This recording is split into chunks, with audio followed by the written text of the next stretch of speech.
Bacaan Alkitab setahun untuk hari ini, 5 September 2022. Yehezkiel 31 sampai dengan 33. Demikian. Yehezkiel 31. Pada tahun ke-11 dalam bulan yang ketiga, pada tanggal 1 bulan itu, datanglah firman Tuhan kepadaku. Hai anak manusia, katakanlah kepada Firaun, Raja Mesir, dan kepada halayak ramai yang mengikutinya. Di dalam kebesaranmu siapakah yang dapat menyamai engkau? Lihat, aku menyamakan engkau dengan pohon aras di Libanon, penuh dengan cabang yang elok dan daun yang rumpun sekali. Tumbuhnya sangat tinggi, puncaknya sampai ke langit. Sungai-sungai membuatnya besar, samudra raya membuatnya meninggi. Itu membuat sungainya mengalir mengelilingi bedengnya itu, dan menjulurkan saluran-saluran ke segala pohon yang ada di padang. Maka dari itu tumbuhnya lebih tinggi dari segala pohon di padang. Ranting-rantingnya menjadi banyak, cabang-cabangnya menjadi panjang lantaran air yang melimpah datang.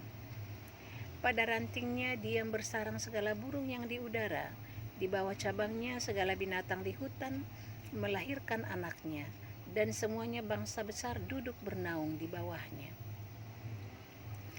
Ia elok karena besarnya dan karena cabangnya yang panjang-panjang, karena akarnya julur jalar sampai di air yang berlimpah-limpah. Pohon-pohon aras di dalam taman Allah tidak akan dapat menyainginya. Juga pohon sanobar tidak akan dapat menyamai ranting-rantingnya. Dan pohon berangan tidak dapat dibandingkan dengan cabang-cabangnya. Segala pohon-pohon yang di taman Allah, tiada yang dapat disamakan dengan dia mengenai keelokannya.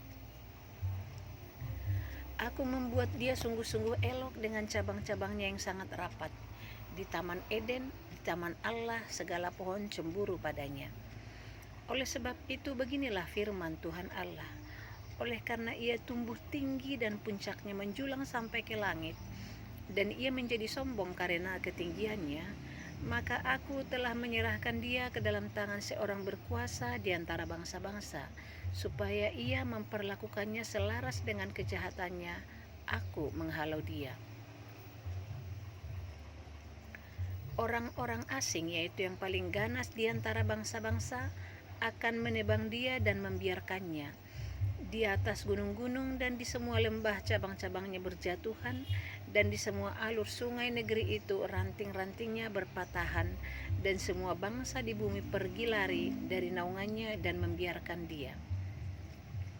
Di atas batangnya yang roboh itu berhinggapan segala burung di udara, dan di antara cabang-cabangnya diam segala binatang di hutan.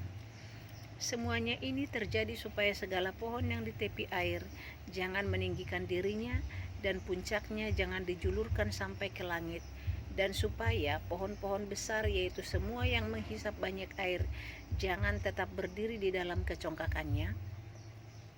Sebab mereka semuanya telah diserahkan ke dalam maut, ke dalam bumi yang paling bawah, di tengah anak-anak manusia yang telah turun ke liang kubur. Beginilah firman Tuhan Allah. Pada hari ia turun ke dunia orang mati, aku membuat samudra raya berkabung karena dia. Aku mengempang sungai-sungainya sehingga air banjirnya dibendung. Dan karena dia aku membuat gunung Libanon berpakaian kabung, dan membuat segala pohon di hutan layu lesu. Mendengar derum kejatuhannya, aku membuat bangsa-bangsa gemetar pada saat aku menurunkan dia ke dunia orang mati, menjumpai mereka yang telah turun ke liang kubur. Dan segala pohon taman Eden akan merasa terhibur di bumi yang paling bawah, yaitu pohon yang terpilih dan yang terindah dari Libanon yang menghisap banyak air.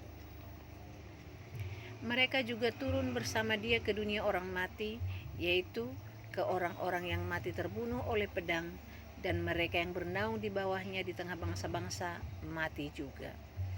Maka dengan siapakah engkau dapat disamakan di antara pohon-pohon di taman Eden dalam hal kemuliaan dan kebesaran? Engkau akan diturunkan ke bumi yang paling bawah bersama pohon-pohon di taman Eden, dan engkau telentang di tengah orang-orang yang tak bersunat, bersama orang-orang yang mati terbunuh oleh pedang. Itulah Firaun dengan semua halayak ramai yang mengikutinya. Demikianlah firman Tuhan Allah. Yehezkiel 32. Pada tahun ke-12 dalam bulan yang ke-12, pada tanggal 1 bulan itu, datanglah firman Tuhan kepadaku.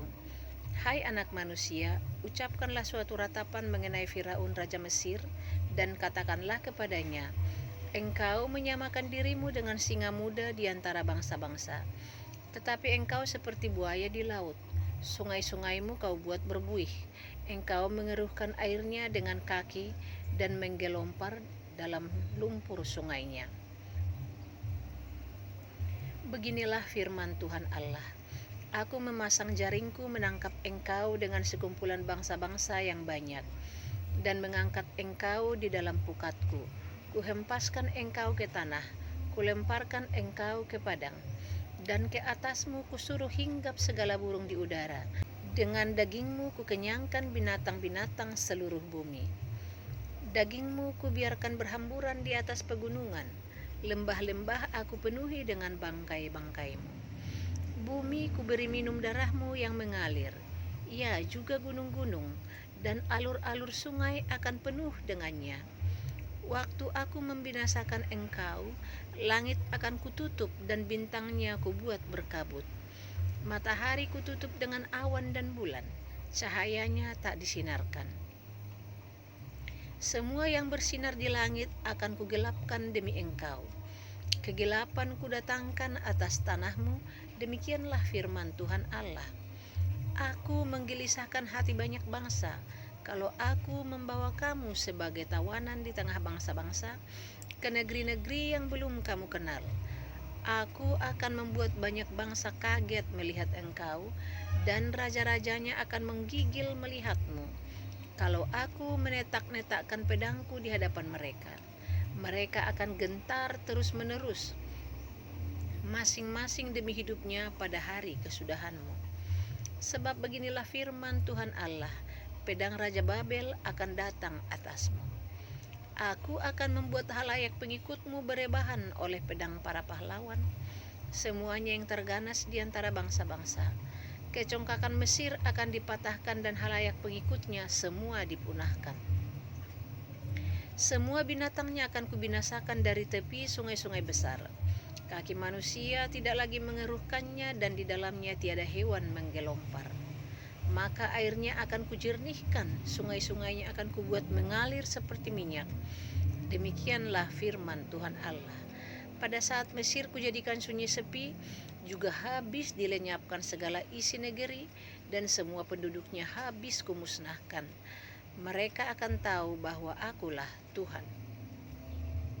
Inilah ratapan yang seharusnya dinyanyikan. Kaum perempuan bangsa-bangsa akan menyanyikannya. Mereka akan menyanyikannya atas Mesir dan atas seluruh rakyatnya yang banyak. Demikianlah firman Tuhan Allah. Pada tahun ke-12 dalam bulan pertama, pada tanggal 15 bulan itu, datanglah firman Tuhan kepadaku. Hai anak manusia, perdengarkanlah suatu ratapan, engkau bersama kaum perempuan bangsa-bangsa yang hebat mengenai halayak ramai di Mesir, dan turunkanlah mereka ke bumi yang paling bawah, menjumpai mereka yang telah turun ke liang kubur. Dari siapakah engkau lebih cantik? Turunlah dan berbaringlah bersama orang-orang yang tidak bersunat. Mereka akan rebah di tengah orang-orang yang mati terbunuh oleh pedang, dan seluruh rakyatnya yang banyak akan telentang bersama dia. Orang-orang berkuasa yang gagah perkasa beserta pembantu-pembantunya akan berbicara mengenai dia dari tengah dunia orang mati. Mereka telah turun dan telentang. Orang-orang yang tidak bersunat itu yang mati terbunuh oleh pedang.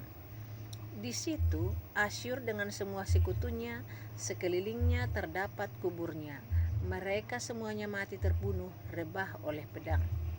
Kuburnya ditentukan pada bagian yang terdalam dari liang, dan kumpulan pengikutnya terdapat sekeliling kuburnya. Mereka semuanya mati terbunuh, rebah oleh pedang, yaitu yang menimbulkan ketakutan di dunia orang-orang hidup. Di situ Elam dan sekeliling kuburnya seluruh rakyatnya yang banyak, Mereka semuanya mati terbunuh, rebah oleh pedang, yaitu yang tanpa disunat turun ke bumi yang paling bawah, yang dari pihaknya menimbulkan ketakutan di dunia orang-orang hidup. Mereka menanggung nodanya bersama orang-orang yang turun ke liang kubur. Di tengah orang-orang yang mati terbunuh disediakan tempat tidur baginya dengan seluruh rakyatnya yang banyak sekeliling kuburnya. Mereka semuanya orang-orang yang tidak disunat, mati terbunuh oleh pedang. Oleh sebab ketakutan terhadap mereka sudah ditimbulkan di dunia orang-orang hidup. Dan mereka menanggung nodanya bersama orang-orang yang turun ke liang kubur. Mereka ditempatkan di tengah orang-orang yang mati terbunuh. Di situ Mesek dan Tubal dengan seluruh rakyatnya yang banyak sekeliling kuburnya, mereka semuanya orang-orang yang tidak disunat, mati terbunuh oleh pedang, sebab mereka menimbulkan ketakutan di dunia orang-orang hidup. Mereka tidak dibaringkan bersama pahlawan-pahlawan yang mati rebah pada zaman dahulu, yang turun ke dunia orang mati bersama segala senjata perangnya, dan yang pedang-pedangnya ditaruh orang di bawah kepalanya, serta perisai-perisainya terletak di atas tulang-tulangnya. Sebab ketakutan terhadap pahlawan-pahlawan itu meliputi dunia orang-orang hidup. Engkau akan telentang di tengah orang-orang yang tidak bersunat, bersama orang-orang yang mati terbunuh oleh pedang. Di situ Edom, raja-rajanya, dan semua pemimpinnya yang ditempatkan dekat orang-orang yang mati terbunuh oleh pedang, walaupun mereka kuat, mereka dibaringkan dekat orang-orang yang tidak disunat, dan dekat orang-orang yang turun ke liang kubur. Di situ pemimpin-pemimpin dari utara, semuanya mereka, dan semua orang Sidon yang dengan malu turun dekat orang-orang yang mati terbunuh, walaupun dengan kekuatannya mereka sudah menimbulkan ketakutan terhadap mereka, mereka dibaringkan tanpa disunat dekat orang-orang yang mati terbunuh oleh pedang. Dan mereka menanggung nodanya bersama orang-orang yang turun ke liang kubur. Firaun akan melihat mereka semuanya, dan ia akan merasa terhibur dengan nasib halayak ramai yang mengikutinya. Firaun mati terbunuh oleh pedang dengan seluruh tentaranya. Demikianlah firman Tuhan Allah. Oleh karena ia menimbulkan ketakutan di dunia orang-orang hidup, maka ia dibaringkan di tengah orang-orang yang tidak disunat, dekat orang yang mati terbunuh oleh pedang, Firaun dengan seluruh halayak ramai yang mengikutinya. Demikianlah firman Tuhan Allah. Yehezkiel 33. Lalu datanglah firman Tuhan kepadaku, hai anak manusia, berbicaralah kepada teman-temanmu sebangsa, dan katakanlah kepada mereka, kalau aku mendatangkan pedang atas sesuatu negeri dan bangsa, negeri itu mengambil seorang dari antara mereka dan menetapkan dia menjadi penjaganya. Dan penjaga ini melihat pedang itu datang atas negerinya, lalu meniup sangkakala untuk memperingatkan bangsanya. Kalau ada seorang yang memang mendengar suara sangkakala itu, tetapi ia tidak mau diperingatkan, sehingga sesudah pedang itu datang ia dihabiskan, darahnya tertimpa kepadanya sendiri. Ia mendengar suara sangkakala, tetapi ia tidak mau diperingatkan, darahnya tertimpa kepadanya sendiri. Kalau ia mau diperingatkan, ia menyelamatkan nyawanya. Sebaliknya penjaga yang melihat pedang itu datang, tetapi tidak meniup sangkakala dan bangsanya tidak mendapat peringatan, sehingga sesudah pedang itu datang, seorang dari antara mereka dihabiskan, orang itu dihabiskan dalam kesalahannya, tetapi aku akan menuntut pertanggungan jawab atas nyawanya dari penjaga itu. Dan engkau anak manusia, aku menetapkan engkau menjadi penjaga bagi kaum Israel. Bila mana engkau mendengar sesuatu firman daripadaku, peringatkanlah mereka demi namaku. Kalau aku berfirman kepada orang jahat, hai orang jahat, engkau pasti mati, dan engkau tidak berkata apa-apa untuk memperingatkan orang jahat itu, supaya bertobat dari hidupnya, orang jahat itu akan mati dalam kesalahannya, tetapi aku akan menuntut pertanggungan jawab atas nyawanya daripadamu. Tetapi jikalau engkau memperingatkan orang jahat itu supaya ia bertobat dari hidupnya, tetapi ia tidak mau bertobat, ia akan mati dalam kesalahannya, tetapi engkau telah menyelamatkan nyawamu. Dan engkau anak manusia, katakanlah kepada kaum Israel, kamu berkata begini, Pelanggaran kami dan dosa kami sudah tertanggung atas kami, dan karena itu kami hancur. Bagaimanakah kami dapat tetap hidup? Katakanlah kepada mereka, demi aku yang hidup, demikianlah firman Tuhan Allah. Aku tidak berkenan kepada kematian orang fasik, melainkan aku berkenan kepada pertobatan orang fasik itu dari kelakuannya supaya ia hidup. Bertobatlah dari hidupmu yang jahat itu. Mengapakah kamu akan mati, hai kaum Israel? Dan engkau anak manusia, katakanlah kepada teman-temanmu sebangsa, kebenaran orang benar tidak menyelamatkan dia. Pada waktu ia jatuh dalam pelanggaran dan kejahatan orang jahat, tidak menyebabkan dia tersandung pada waktu ia bertobat dari kejahatannya. Dan orang benar tidak dapat hidup karena kebenarannya pada waktu ia berbuat dosa. Kalau aku berfirman kepada orang benar, engkau pasti hidup. Tetapi ia mengandalkan kebenarannya dan ia berbuat curang. Segala perbuatan-perbuatan kebenarannya tidak akan diperhitungkan, dan ia harus mati dalam kecurangan yang diperbuatnya. Kalau aku berfirman kepada orang jahat, engkau pasti mati. Tetapi ia bertobat dari dosanya serta melakukan keadilan dan kebenaran. Orang jahat itu mengembalikan gadaian orang, ia membayar ganti rampasannya, menuruti peraturan-peraturan yang memberi hidup, sehingga tidak berbuat curang lagi. Ia pasti hidup, ia tidak akan mati. Semua dosa yang diperbuatnya tidak akan diingat-ingat lagi. Ia sudah melakukan keadilan dan kebenaran, maka ia pasti hidup. Tetapi teman-temanmu sebangsa berkata, tindakan Tuhan tidak tepat, padahal tindakan mereka yang tidak tepat. Jikalau orang benar berbalik dari kebenarannya dan melakukan kecurangan, ia harus mati karena itu. Sebaliknya, kalau orang fasik bertobat dari kefasikannya dan ia melakukan keadilan dan kebenaran, ia pasti hidup karena itu. Tetapi kamu berkata, tindakan Tuhan tidak tepat. Aku akan menghakimi kamu, masing-masing menurut kelakuannya, hai kaum Israel. Pada tahun ke-11 sesudah pembuangan kami, dalam bulan yang ke-10 pada tanggal 5 bulan itu, datanglah kepadaku seorang yang terluput dari Yerusalem dan berkata, kota itu sudah ditaklukkan. Maka kekuasaan Tuhan meliputi aku pada malam sebelum kedatangan orang yang terluput itu, dan Tuhan membuka mulutku pada saat menjelang kedatangan orang yang terluput itu pada pagi hari.